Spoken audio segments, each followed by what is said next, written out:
সূরা হামিম আস-সাজদা। রহমান রহিম আল্লাহ তাআলার নামে। হামিম, এ কিতাব রহমান রহিম আল্লাহ তাআলার কাছ থেকে নাজিল করা। এ কোরআন এমন এক কিতাব যার আয়াতসমূহ খুলে খুলে বর্ণনা করা হয়েছে। তদুপরি এ কোরআন আরবি ভাষায় এমন একটি সম্প্রদায়ের জন্য নাজিল হয়েছে যারা এটা জানে।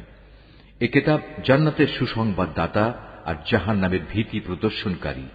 তারপরেও মানুষদের অধিকাংশ এ থেকে মুখ ফিরিয়ে নিয়েছে এবং তারা এ কিতাবের কথা শুনতে চায় না। তারা বলে, যে বিষয়ের দিকে তুমি আমাদের ডাকছ তার জন্য আমাদের অন্তরসমূহ আবরণে আচ্ছাদিত হয়ে আছে, আমাদের কানেও রয়েছে বধিরতা, আমাদের ও তোমার মধ্যে একটি দেয়াল দাঁড়িয়ে আছে। সুতরাং তুমি তোমার কাজ করো আর আমরা আমাদের কাজ করি। হে নবী, তুমি বলো, আমি তো তোমাদেরই মতো একজন মানুষ, কিন্তু আমার উপর এ মর্মে ওহী নাজিল হয় যে তোমাদের মাবুদ হচ্ছেন একজন। অতএব হে মানুষ, তোমরা তাঁর ইবাদতের দিকেই সোজা হয়ে দাঁড়িয়ে যাও এবং তাঁর কাছে ক্ষমা প্রার্থনা করো। আর দুর্ভোগ মুশরিকদের জন্য নির্ধারিত হয়ে আছে, যারা যাকাত দেয় না এবং তারা পরকালের উপরও ঈমান আনে না।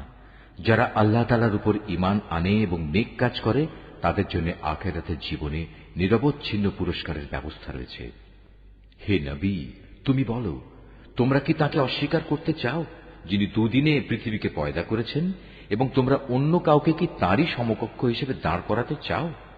অথচ এ হচ্ছেন সৃষ্টিকুলের মালিক। তিনি এ জমিনের মাঝে এর উপর থেকে পাহাড়সমূহ গেড়ে দিয়েছেন ও তাতে বহুমুখী কল্যাণ রেখে দিয়েছেন এবং তাতে সবার আহারের পরিমাণ নির্ধারণ করেছেন। এসব তিনি সম্পন্ন করেছেন 4 দিন সময়ের ভেতর। অনুসন্ধানীদের জন্য সেখানে সব উপকরণই সমান সমান।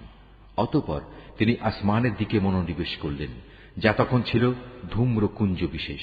এরপর তিনি তাকে ও জমিনকে আদেশ করলেন, তোমরা উভয়েই এগিয়ে এসো, ইচ্ছায় হোক কিংবা অনিচ্ছায়।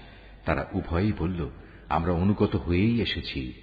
অতঃপর তিনি দুদিনের ভেতর এ ধূম্রকুঞ্জকে 7 আসমানে পরিণত করলেন এবং প্রতিটি আকাশে তার উপযোগী আদেশনামা পাঠালেন।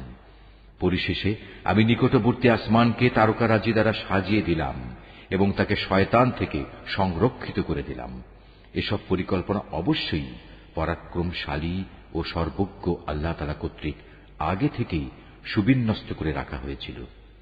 এরপরেও যদি এরা মুখ ফিরিয়ে নেয় তাহলে তুমি বলো, আমি তো তোমাদের এক ভয়াবহ ধ্বংসাত্মক আযাব থেকে সতর্ক করলাম মাত্র। ঠিক যেরূপ ভয়াবহ আযাব এসেছিল আদ ও সামুদের ওপর, যখন তাদের কাছে ও তাদের আগের লোকদের কাছে আমার রসুলরা এসে বলেছিল, তোমরা আল্লাহ তাআলা ছাড়া অন্য কারো ইবাদত করো না। জবাবে তারা বলেছিল, আমাদের মালিক যদি চাইতেন তাহলে তিনি ফেরেশতাদেরই নবী করে পাঠাতেন। তোমাদের যা কিছু দিয়েই পাঠানো হোক না কেন, আমরা তাই প্রত্যাখ্যান করলাম। আদ জাতির ঘটনা ছিল, তারা আল্লাহ তাআলার জমিনে অন্যায়ভাবে দম্ভ ভরে ঘুরে বেড়াত এবং বলতো, আমাদের চাইতে শক্তিশালী আর কে আছে? অথচ ওরা কি চিন্তা করে দেখেনি যে আল্লাহ তাআলা তাদের সৃষ্টি করেছেন, তিনি শক্তির দিক থেকে তাদের চাইতে অনেক বেশি প্রবল? আসলে ওরা আমার আয়াতসমূহকেই অস্বীকার করত। অতঃপর আমি কতিপয় অশুভ দিনে তাদের উপর এক প্রচন্ড তুফান প্রেরণ করলাম, যেন আমি তাদের দুনিয়ার জীবনেই লাঞ্ছনাদায়ক একটি শাস্তির স্বাদ উপভোগ করিয়ে দিতে পারি। আর আখিরাতের আযাব তো আরো বেশি অপমানকর, তাদের তো কোন রকম সাহায্যও করা হবে না। আর সামুদ জাতির অবস্থা ছিল এই যে আমি তাদেরও সরল পথ দেখিয়ে দিয়েছিলাম, কিন্তু তারা হেদায়েতের বদলে অন্ধত্বের উপর থাকাই বেশি পছন্দ করল। অতঃপর তাদের অন্যায় কাজকর্মের জন্য আমি তাদের উপর অপমানজনক শাস্তির কষাঘাত হানলাম।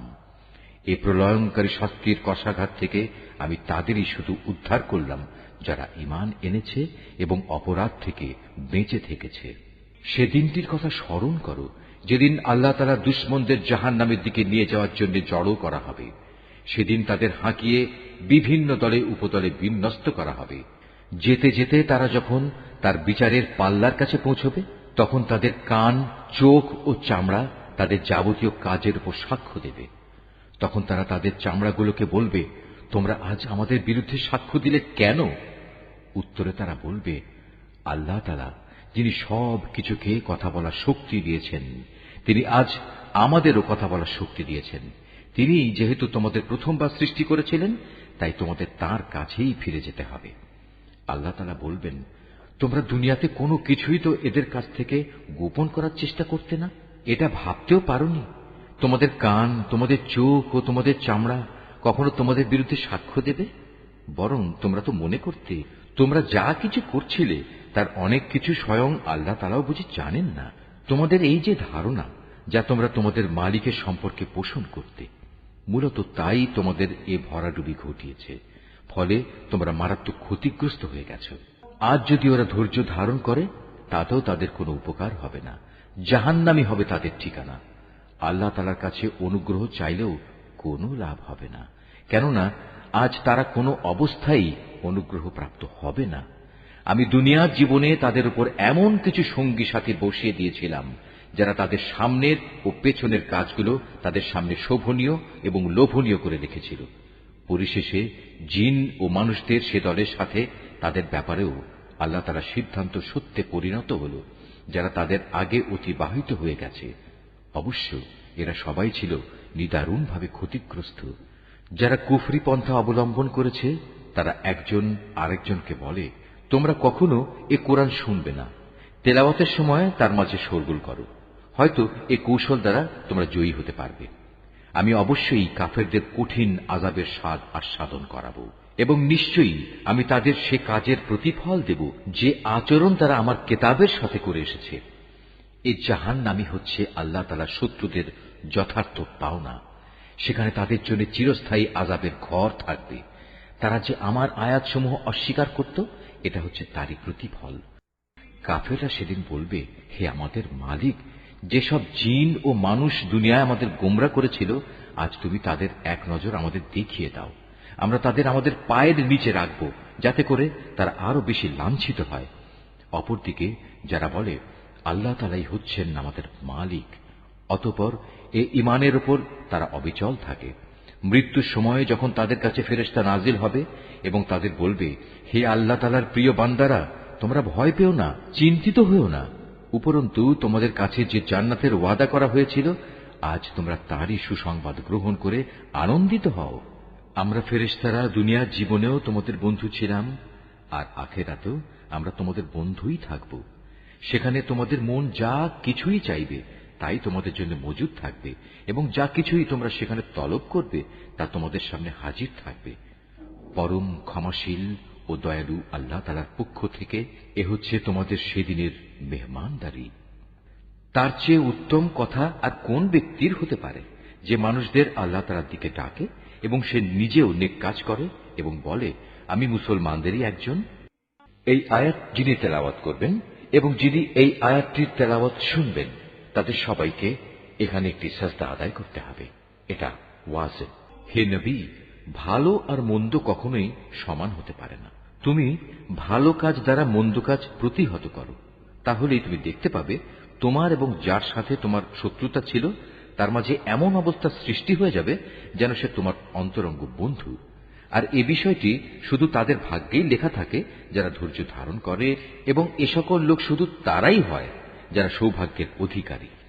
যদি কখনো শয়তানের কুমন্ত্রণা তোমাকে প্ররোচিত করে, তাহলে তুমি আল্লাহ তাআলার কাছে আশ্রয় চাও, কেননা তিনি সর্বশ্রোতা, সর্বজ্ঞ। হে মানুষ, আল্লাহ তাআলার নিদর্শন সমূহের মধ্যে রাত, দিন, সূর্য ও চন্দ্র হচ্ছে কয়েকটি নিদর্শন মাত্র। অতএব তোমরা সূর্যকে সিজদা করো না, চাঁদকেও নয়, বরং তোমরা সিজদা করো সেই আল্লাহ তাআলাকে যিনি এর সব কয়টি সৃষ্টি করেছেন। যদি তোমরা একান্তভাবে তাঁরই ইবাদত করতে চাও, তাহলে এটাই হবে একমাত্র করণীয়।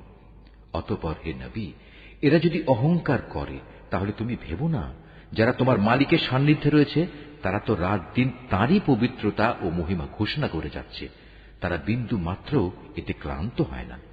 তার কুদরতের আরেকটি নিদর্শন হচ্ছে, তুমি জমিনকে দেখতে পাচ্ছ শুষ্ক ও অনুর্বর হয়ে পড়ে আছে, অতঃপর তার উপর আমি যখন পানি বর্ষণ করি তখন সহসাই তা শস্য শ্যামল হয়ে স্ফীত হয়ে ওঠে। অবশ্যই যে আল্লাহ তাআলা এ মৃত জমিনকে জীবন দান করেন, তিনি মৃত মানুষকেও জীবিত করবেন। নিঃসন্দেহে তিনি সর্ববিষয়ের উপর একক শক্তিমান। যারা আমার আয়াতসমূহ বিকৃত করে তারা কিন্তু কেউই আমার দৃষ্টির অগোচরে নয়? তুমি বলো, যে ব্যক্তি জাহান্নামে নিক্ষিপ্ত হবে সে ভালো, না যে ব্যক্তি কিয়ামতের দিন শান্তি ও নিরাপত্তার সাথে আমার সামনে হাজির হবে সে ভালো? এরপরেও চৈতন্যদয় না হলে যা ইচ্ছা তোমরা তাই করো। তবে মনে রেখো, তোমরা যাই করো আল্লাহ তাআলা তা অবলোকন করছেন। যারা কোরআনের মতো একটি স্মরণিকা গ্রন্থ তাদের কাছে আসার পর তাকে অস্বীকার করে, তারা অচিরেই তাদের পরিণাম টের পাবে। মূলত তা কোরআন হচ্ছে এক সম্মানিত গ্রন্থ। এতে বাতিল কিছু অনুপ্রবেশের আশঙ্কা নেই। তার সামনের দিক থেকেও নয়, তার পেছনের দিক থেকেও নয়, কেননা এটা বিজ্ঞ, কুশলী, প্রশংসিত সত্তার কাছ থেকে নাজিল করা হয়েছে। হে নবী, তোমার সম্পর্কে আজ সেসব কিছুই বলা হচ্ছে যা তোমার আগে অন্যান্য নবীদের ব্যাপারেও বলা হয়েছিল। নিঃসন্দেহে তোমার মালিক যেমনি পরম ক্ষমাশীল, তেমনি তিনি কঠোর শাস্তিদাতাও বটে। আমি যদি কোরআন আরবি ভাষার বদলে আজমি অনারব ভাষায় বানাতাম, তাহলে এরা বলতো, কেন এর আয়াতগুলো আমাদের ভাষায় পরিষ্কার করে বর্ণনা করা হলো না? তারা বলতো, এ কি আজব ব্যাপার, এটা নাজিল করা হয়েছে আজমি ভাষায়, অথচ এর বাহক হচ্ছে আরবি। হে রাসূল, তুমি বলো, এ গোটা কোরআন হচ্ছে মূলত ঈমানদারদের জন্য হেদায়েত গ্রন্থ ও মানুষের যাবতীয় রোগ ব্যাধির নিরাময়। কিন্তু যারা এর উপর ঈমান আনে না, তাদের কানে বধিরতা ছিপি আটা আছে। তাই কোরআন তাদের উপর যেন একটি অন্ধকার পর্দা। এ কারণেই সত্য কথা শোনা সত্ত্বেও তারা এর সাথে এমন আচরণ করে যেন তাদের অনেক দূর থেকে ডাকা হচ্ছে, তাই কিছুই বুঝতে পারছে না। হে নবী, তোমার আগে আমি মূসাকেও একটি কিতাব দান করেছিলাম, তাতে বহু মতবিরোধ ঘটানো হয়েছিল। আসলে তোমার মালিকের পক্ষ থেকে কিয়ামত সংক্রান্ত ঘোষণা যদি না থাকত, তাহলে কবেই আযাব এসে এদের মাঝে চূড়ান্ত একটা ফয়সালা হয়ে যেত। এরা আসলে এই কোরআন সম্পর্কে এক বিভ্রান্তিকর সন্দেহে নিমজ্জিত আছে। যে কোনো ব্যক্তি নেক কাজ করবে, মূলত সে তা করবে একান্ত তার নিজের কল্যাণের জন্য, আর যে ব্যক্তি কোনো মন্দ কাজ করবে তার অশুভ ফল একান্ত তার উপরেই গিয়ে পড়বে। তোমার মালিক তার বান্দাদের ব্যাপারে কখনো সালেম নন। কিয়ামত সংক্রান্ত জ্ঞান একমাত্র আল্লাহ তাআলার দিকেই ধাবিত হয়। কোন একটি ফলও নিজের খোসা ছেড়ে বাইরে বেরোয় না। কোন একটি নারীও নিজের গর্ভে সন্তান ধারণ করে না, না সে সন্তান প্রসব করে, যার পূর্ণ জ্ঞান আল্লাহ তাআলার কাছে মজুদ থাকে না। যেদিন আল্লাহ তাআলা ওদের ডেকে বলবেন, কোথায় আজ আমার অংশীদাররা? তারা বলবে, হে মালিক, আমরা তোমার কাছে এ নিবেদন করছি, আজ আমাদের মাঝে সাক্ষ্য দেওয়ার জন্য কেউই মজুদ নেই। এরা আগে যাদের ডাকত তারা আজ হারিয়ে যাবে। এরা বুঝতে পারবে তাদের জন্য আর উদ্ধারের কোনো জায়গাই অবশিষ্ট নেই। মানুষ কখনো বৈষয়িক কল্যাণ লাভের জন্য দোয়া করা থেকে ক্লান্তি বোধ করে না। অবশ্য যখন কোনো দুঃখ দৈন্য তাকে স্পর্শ করে, তখন সে সম্পূর্ণরূপে নিরাশ হয়ে পড়ে। যদি দুঃখ কষ্ট স্পর্শ করার পর আমি তাকে অনুগ্রহের স্বাদ আস্বাদন করাই, তখন আবার সে বলে, এ তো আমার প্রাপ্য ছিল। আমি এটাও মনে করি না সত্যি সত্যি কিয়ামত প্রতিষ্ঠিত হবে। তাছাড়া যদি আমাকে একদিন মালিকের কাছে ফেরত পাঠানোই হয়, তাহলে আমার জন্য তার কাছে শুধু কল্যাণই থাকবে। আমি সেদিন কাফেরদের অবশ্যই বলে দেব দুনিয়ার জীবনে তারা কি কি করত, অতঃপর সে অনুযায়ী আমি তাদের কঠোর আযাব আস্বাদন করাব। আমি যখন মানুষের উপর কোনো অনুগ্রহ করি, তখন সে মুখ ফিরিয়ে নেয় এবং উল্টো দিকে ফিরে যায়। আবার যখন তাকে কোনো অনিষ্ট এসে স্পর্শ করে, তখন সে দীর্ঘ দোয়া নিয়ে আমার সামনে হাজির হয়। হে নবী, মানুষদের বলো, তোমরা কখনো একথা ভেবে দেখেছ কি, যদি এ কোরআন সত্যি আল্লাহ তাআলার কাছ থেকে এসে থাকে এবং এ সত্ত্বেও তোমরা একে প্রত্যাখ্যান করো, তাহলে তার চাইতে বেশি গোমরা আর কে হবে, যে ব্যক্তি এর মারাত্মক বিরুদ্ধাচরণে লিপ্ত আছে।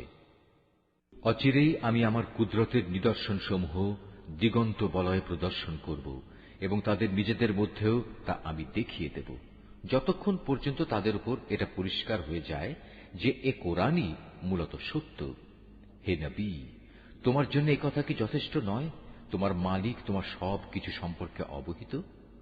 জেনে রেখো, এরা কিন্তু এদের মালিকের সাথে সাক্ষাৎকারের ব্যাপারেই সন্দিহান।